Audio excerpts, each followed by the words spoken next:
안녕하세요. 저는 유권자 프로젝트의 첫 번째 이야기를 맡은 하나고등학교 3학년 최재한입니다.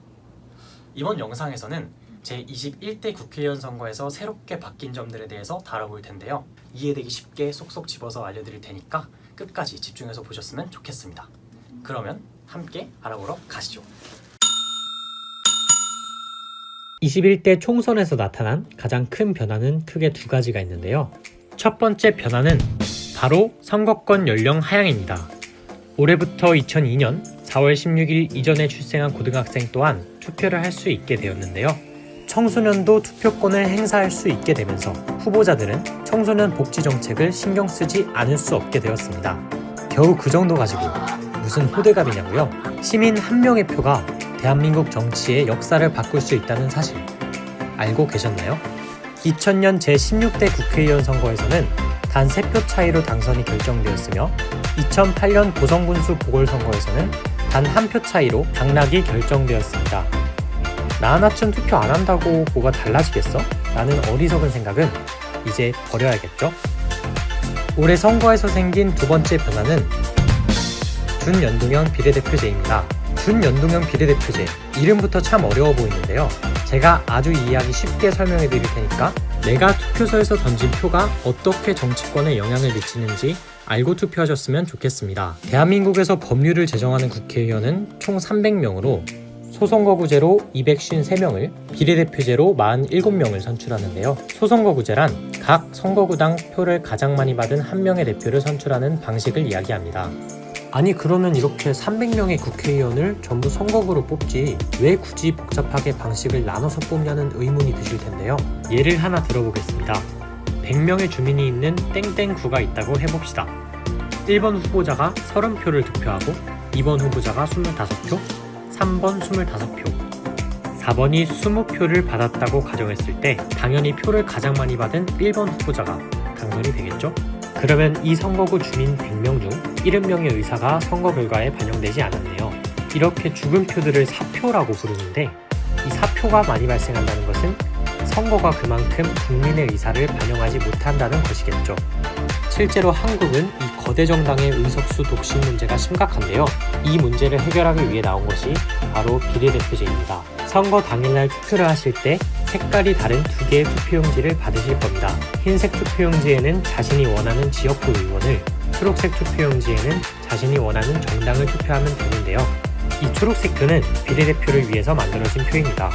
비례대표제는 선거구뿐만 아니라 자신이 원하는 정당을 투표해서 그 득표율에 따라서 의석을 배분하고 당별로 미리 정해놓은 후보가 의석을 차지하는 제도입니다. 유권자들은 비례대표 투표용지에 자신이 원하는 정당을 투표하고 그렇게 집계된 정당별 득표율에 따라서 47개의 국회의석을 배분하게 됩니다.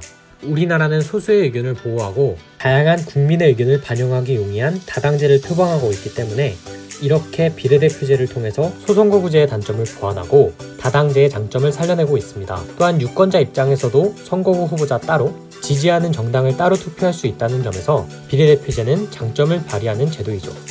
그런데 단순한 비례대표제로 거대 정당의 독식을 멈출 수는 없었습니다. 비례대표 의석 47개는 어떤 정당이 지역구 의석을 얼마나 가져가는지와 상관없이 별개로 진행되었기 때문에 거대 정당이 지역구를 싹쓸이하고 비례대표까지 덤으로 챙겨가면서 사실상 소수 정당의 국회 진출이 힘들다는 문제는 해결되지 않았던 것이죠. 그래서 등장한 것이 바로 준연동형 비례대표제입니다. 올해부터는 전체 의석 300석을 연동하여 비례대표 의석을 배분합니다. 이해가 잘 안 가신다고요? 자, 쉽게 설명해 드리겠습니다. 연동형 비례대표는 정당 득표율에 따라서 한 당이 차지할 수 있는 일종의 가상선을 그는 것입니다. 즉, 정당 득표율에 따라서 계산한 A당의 정당 득표율이 20%다. A당은 전체 의석수 300석의 20%, 최소 60석을 갖습니다. 만약 지역구에서 선출된 A당 국회의원이 50명이면 나머지 10명을 비례대표로 채울 수 있는 것이죠. 만약 정당 득표율로 계산한 의석수보다 지역구에서 선출된 국회의원이 더 많은 경우 A당은 비례대표를 채울 수 있는 의석이 없는 것입니다. 21대 총선은 정당 득표율이 의석수에 전부 반영되는 것은 아니고 50%만 반영하도록 정했습니다. 즉 정당 득표율에 따라 60석이 정해졌고 지역구 의원 50명이 당선되었다고 가정했을 때 나머지 남은 10석을 전부 비례대표를 채우는 것이 아니라 50%인 5석만 비례대표로 가져갈 수 있는 것이죠. 그래서 명칭이 준연동형 비례대표제인 것입니다. 개정안에서는 비례대표 의석 47석 중 30석만 준연동형 비례대표제를 적용하고 나머지 17석은 원래 하던 방식으로 정당 득표율에 따라서 단순히 의석을 배정하기로 했습니다. 사실 준연동형 비례대표제의 원리를 정확히 이해하는 것보다 중요한 것은 이 제도가 가지는 의의입니다. 간단히 말해서 준연동형 비례대표제를 실시하면 그동안 정당 득표율을 뛰어넘어서 의석을 독식하던 거대 정당들이 비례대표 의석수를 가져가지 못하게 되고 소수 정당들은 비례대표 의석수를 어느 정도 가져가면서 다당제의 장점을 살릴 수 있게 되었습니다. 그런데 이게 웬일일까요? 의석수가 줄어드는 이유 때문에 개정안에 결사반대를 했던 미래통합당은 소수 정당끼리 경쟁할 수 있도록 조성해놓은 2부 리그에 위성 정당인 미래한국당을 진출시켰습니다. 소수 정당인 척 작은 정당을 급조한 다음 나중에 당을 합쳐서 의석수를 또 독식하겠다는 것인데 이뿐만이 아닙니다. 꼼수엔 꼼수로 맞선다는 논리일까요?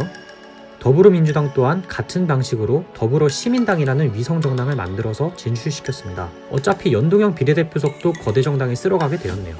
그렇다면 도대체 선거법은 누구를 위해 개정된 것일까요? 준연동형 비례대표제 도입과 위성정당의 등장, 모순된 두 가지의 상황. 이런 상황 속에서 대한민국 유권자는 신중한 선택을 해야겠죠? 제가 준비한 정보는 여기까지입니다.